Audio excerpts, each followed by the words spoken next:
시편 48편. 여호와는 위대하시니 우리 하나님의 성 거룩한 산에서 극진히 찬양받으시리로다. 터가 높고 아름다워 온 세계가 즐거워하며 큰 왕의 성 곧 북방에 있는 시온산이 그러하도다. 하나님이 그 여러 궁중에서 자기를 요새로 알리셨도다. 왕들이 모여서 함께 지나갔으며 그들이 보고 놀라고 두려워 빨리 지나갔도다. 거기서 떨림이 그들을 사로잡으니 고통이 해산하는 여인의 고통 같도다. 주께서 동풍으로 다시스의 배를 깨트리시도다. 우리가 들은 대로 만군의 여호와의 성, 우리 하나님의 성에서 보았나니 하나님이 이를 영원히 견고하게 하시리로다. 하나님이여, 우리가 주의 전 가운데서 주의 인자하심을 생각하였나이다. 하나님이여, 주의 이름과 같이 찬송도 땅 끝까지 미쳤으며 주의 오른손에는 정의가 충만하였나이다. 주의 심판으로 말미암아 시온산은 기뻐하고 유다의 딸들은 즐거워할지어다. 너희는 시온을 돌면서 그곳을 둘러보고 그 망대들을 세어보라. 그의 성벽을 자세히 보고 그의 궁전을 살펴서 후대에 전하라. 이 하나님은 영원히 우리 하나님이시니 그가 우리를 죽을 때까지 인도하시리로다.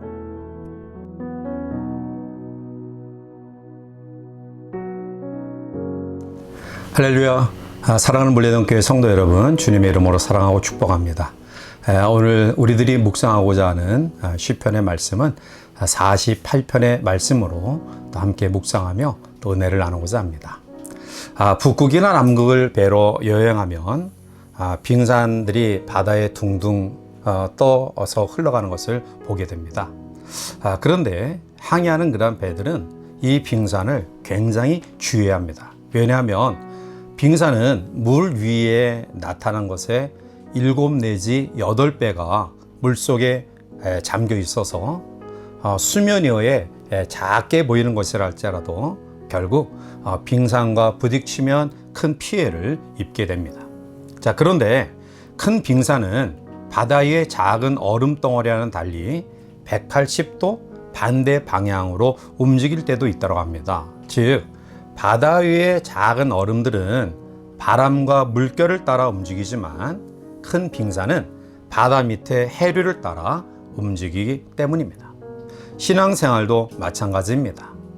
어떤 성도는 세상의 물결을 따라 움직이지만 어떤 성도는 세상의 물결을 역류해서 하나님의 말씀을 붙잡고 움직입니다.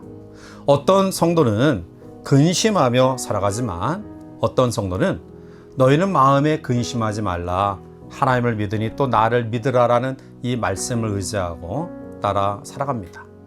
어떤 교회는 늘 의식주에 얽매여 살아가지만 어떤 성도는 너희는 그의 나라와 그의 의를 구하라, 그리하면 이 모든 것을 더하여 채워주신다라는 말씀을 의지하여 살아가기도 합니다.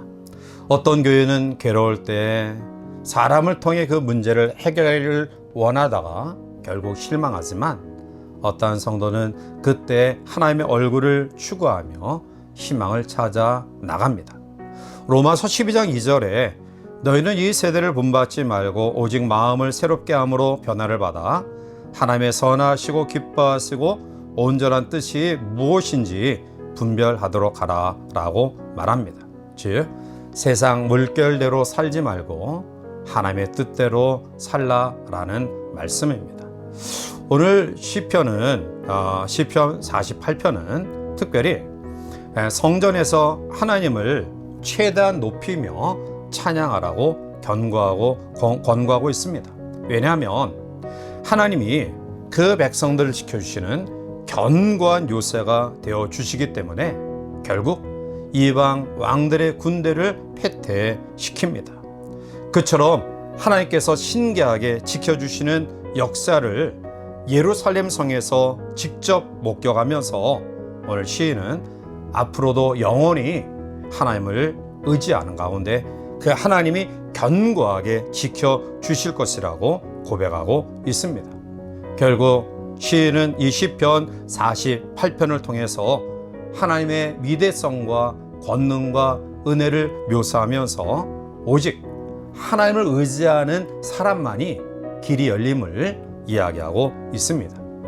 이 하루를 출발하는 사랑하는 성도 여러분, 여러분도 오늘 하루 우리의 주어진 삶 속에서 하나님만을 의지하며 살아가시기를 바랍니다. 이사야 2장 22절에 보면 성경은 인생을 의지하지 말라고 말씀합니다. 왜 인생을 의지하지 말라고 말씀하실까요? 인생은 유한한 존재이기 때문입니다. 영원하지 않습니다. 따라서 영원하지 아니하는 인간을 인생을 의지하지 말고 영원하고 무한하신 여호와 하나님을 의지하는 삶만이 결국 우리가 실망하지 아니하고 우리의 주어진 삶을 승리롭게 엮어갈 수 있는 비결임을 우리에게 말씀하고 있습니다.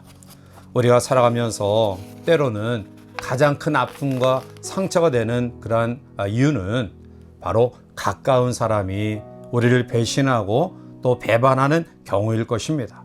그래서 사람은 우리가 사랑할 존재이지 믿고 의지할 존재는 아니라는 것입니다. 결국 우리가 믿고 의지하고 따라갈 존재는 살아계신 영원하신 하나님 뿐입니다. 따라서 연약한 인간 또 우리의 주어진 여러 가지 제한된 환경 속에서 하나님이 도와주시지 않는다 한다면, 성령께서 우리와 함께하지 않는다 한다면 우리는 한순간에 나락으로 떨어질 수밖에 없는 연약한 존재입니다. 우리가 사람에 대한 기대가 크다라는 것은 무엇을 말하냐면 그 사람에 대한 요구가 결국 비례한다는 것입니다. 어떠한 사람을 우리가 의지하고 또 그 사람을 믿고 따를 때 거기에 따른 요구가 반드시 있는데요. 결국 실망하는 이유는 내가 바라는 요구만큼 나에게 돌아가지 않았을 때 우리는 실망하고요. 그래서 우리가 일반적으로 이야기하는 것처럼 사람은 믿을 사람이 없어 라고 이야기하게 되어지는 것입니다. 결국 우리의 입에서 사람은 믿을 수 없어 라는 그런 말은 결국 사람을 의지하면서 하나님을 의지하는 그런 믿음이 적었기 때문은 아닐까요? 오늘 세상과 사람을 의지하다가 하나님과 사람을 잃어버리는 인생이 되어서는 안 될 것입니다.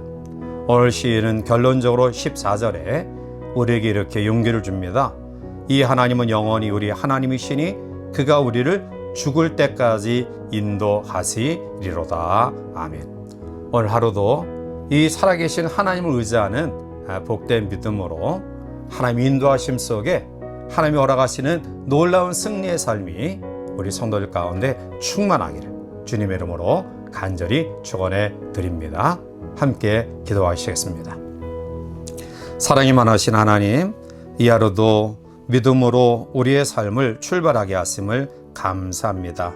분유한 요란한 이 땅 속에서 오직 우리의 눈을 들어 여호와 하나님을 앙망하며 여호와를 믿고 의지하는 믿음을 통해서 하나님이 예비하시고 인도하시는 그러한 놀라운 은총 가운데 거하는 복된 하루가 되게 인도하여 주시옵소서.